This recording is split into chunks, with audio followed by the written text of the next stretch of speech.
ते महाराष्ट्र नवनिर्माण सेनेच्या वतीने हार्दिक स्वागत। आणि सन्माननीय राजसाहेबांनी 264 गुहागर मतदारसंघामधून आमचे मनसेचे उमेदवार सन्माननीय प्रमोदजी गांधी यांची उमेदवारी या ठिकाणी जाहीर केलेली आहे। आणि या उमेदवारांच्या माध्यमातून या ठिकाणी गुहागर मतदारसंघ आम्ही मनसेच्या माध्यमातून लढवणार आहोत। सर्वप्रथम इथे आलेल्या सर्व पत्रकार बंधूंचे मी आभार व्यक्त करतो। तुम्ही एका मेसेजवरती एका कॉलवरती तुम्ही सर्व आलात, त्याबद्दल सर्वांचे आभार व्यक्त करतो। आदरणीय राजसाहेब ठाकरे यांनी या 264 गुहागर विधानसभा क्षेत्रासाठी मला उमेदवार म्हणून डिक्लेअर केले आहे। त्याचा उमेदवारी अर्ज भरण्यासाठी आम्ही सोमवारी अर्ज भरणार आहोत। त्या दिवशी तुम्ही सर्व याल आणि तिथे उपस्थिती दाखवाल अशी मी सर्वांकडून मी आशा व्यक्त करतो। सकाळी 10 वाजता आपले कार्यालय आहे, त्याच्यावर तिथून आपली ही मिरवणूक चालू होईल आणि गुहागरला जाऊन छत्रपती शिवाजी महाराज यांच्या पुतळ्याला पुष्प घालून पुढे दर्शन घेऊन आम्ही पुढे उमेदवारी अर्ज सादर करणार आहोत। तर तुम्ही सर्व उपस्थित राहाल अशी मी सर्वांना मी विनंती करतो। या निवडणुकीमध्ये तुम्ही कोणकोणते मुद्दे घेऊन जात आहे? मुद्दे तर खूप सारे आहेत यामध्ये। म्हणजे आमचा प्रमुख मुद्दा जो आहे विकासाचा, राजसाहेबांचं जे स्वप्न आहे की महाराष्ट्र कसा बनला पाहिजे, त्यासाठी आम्ही झटणार आहोत। तुम्ही पत्रकार बंधू आहात, तुम्हाला पूर्ण तालुक्याचे पूर्ण विधानसभा क्षेत्राचे प्रश्न तुम्हाला सर्व माहितीच आहेत। म्हणजे कुठला प्रश्न असा पूर्ण झालेला असं उत्तर मिळालं असं काहीच नाही। म्हणजे आरोग्य असू दे, तुमचं शिक्षण असू दे, तुमची नोकरी असू दे, तुमचे पर्यटन असू दे, तुमचे रस्ते असू दे, सर्वच प्रश्न अपुरे आहेत, त्याची उत्तरं अजून मिळाली नाही। आणि विकास आपण म्हणतोय, विकास पाकाड्या बांधल्या किंवा समाज मंदिर बांधले म्हणजे ह्याला विकास म्हणत नाही। निवडणुकीच्या तोंडावर फक्त काही लोक भूमिपूजन करतात आणि तेच लोक 5 वर्षा अगोदर निवडून आल्यावर पहिल्याच वर्षी भूमिपूजन का करत नाही। निवडणुकीवर येतात, जेव्हा 6 महिने बाकी असतात तेव्हा सर्व रस्त्याचे म्हणा सर्व लोकांचे भूमिपूजन करतात आणि आम्ही आहोत असं दाखवतात। खरोखर ही जी प्रथा मोडली गेली पाहिजे।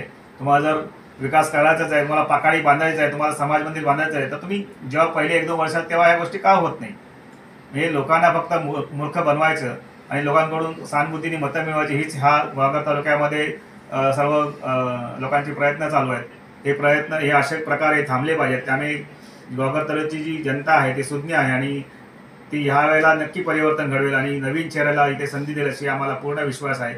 गेली 15 वर्ष जे स्थानिक आमदार आहेत किंवा त्यांच्या अगोदर पण 35-40 वर्षाचे आमदार ते तुम्हाला माहितीच आहेत की 1962 साली, मला वाटतं मी चुकत नसेल तर 1962 साली आपली पहिली इथे इलेक्शन झालं होतं। तर 2024 62 वर्ष झाली। 62 वर्षामध्ये कधी 55 वर्ष आपण फक्त 2 फॅमिली दिली। मग 2 फॅमिली आपण दिल्यानंतर आपण त्याच मुद्द्यावरती आपण निवडणूक लढवतोय। खरं तर ही शर्मेची गोष्ट आहे। जर असेच जर होत असेल आणि असंच चालत असेल तर गुहागर विधानसभेचा सत्यानाश व्हायला अजून काय वेळ लागणार नाही असं मला वाटतं। तुम्हाला मनसेचा उमेदवार म्हणून लोकांनी मतदान का करावं? सर्वप्रथम आमचे अध्यक्ष राजसाहेब ठाकरे यांचं जे विजन आहे की महाराष्ट्र कसा असायला पाहिजे आणि त्यांनी जो मराठीचा मुद्दा असेल, मराठी माणसांसाठी जे नोकरीचे जे मुद्दे उपस्थित करतात आणि हिंदुत्वाचे मुद्दे उपस्थित करतात आणि त्यांचं जे विजन आहे त्या विजनप्रमाणे जर तुम्हाला जर चांगला मुख्यमंत्री असेल, चांगला जर महाराष्ट्र घडवायचा असेल तर तुम्हाला राजसाहेबांसारख्या माणसाला किंवा त्यांच्या शेजाऱ्यांना तुम्हाला विधानसभेला पाठवावं लागेल। त्यामुळे तुम्ही आम्हाला मतदान करावं असं मी आवाहन करतो। तुमचं हिंदुत्वाचं पण मुद्दा राज्यात असणार आहे? हो, नक्कीच। केवळ विकासाच्या मुद्द्यावर हिंदुत्व तर आहेच, विकास तर आहेच। विकास हा सर्वप्रथम हा मोठा मुद्दा विकासाचाच आहे आणि आपण जर हिंदुत्व टिकवायचं असेल तर आपल्याला सर्व ह्या गोष्टी आपल्याला कराव्याच लागणार। आता हिंदुत्व जर मुद्दा तुम्ही घेतला तर मग हिंदू व्यतिरिक्त तुम्हाला मतं चालणार नाही ना। हिंदुत्व म्हणजे काय की आदरणीय राजसाहेब ठाकरे प्रत्येक वेळा सांगतात की कोण हिंदू किंवा कोण मराठी ह्याबद्दल प्रत्येक वेळा त्यांनी स्टेटमेंट दिली आहे। तुम्हाला सर्व माहिती असेल की हा एखादा व्यक्ती फक्त मुस्लिम असेल किंवा कुठला असेल म्हणून मराठी नाही आहे किंवा हा नाही असं त्यांचा मुद्दाच नाही आहे। तर मराठी कोण आहे किंवा हिंदू कोण आहे, कोणाला ते सन्मान देतात हे तुम्हाला प्रत्येक वेळा राजसाहेबांनी त्याच्या स्टेटमेंटमध्ये सांगितलेच आहे। या मतदारसंघात आता इतर पक्षांकडून म्हणजे विद्यमान आमदार आहेत ते असं म्हणतात की मला समोर विरोधकच नाही आहे, माझा एकतर्फी विजय होईल, त्याच्यावर आपण काय सांगतो? हा अहंकार आहे। अहंकार प्रत्येकाला जो ज्याचा अहंकार झालेला तो अहंकार एक ना एक दिवस तो तुटलेलाच असतो. तुम्ही बघत असाल की विद्यमान आमदार आहेत ते काय म्हणतात की मी एकतर्फी निवडून येणार, माझा विजय नक्कीच आहे. ते कुठे असं म्हणत नाही आहेत की उद्धव बाळासाहेब ठाकरे यांचा शिवसैनिक जिंकेल किंवा उद्धव बाळासाहेब ठाकरे यांची शिवसेना जिंकेल, हे असे त्यांचं स्टेटमेंट कुठेच नाही आहे.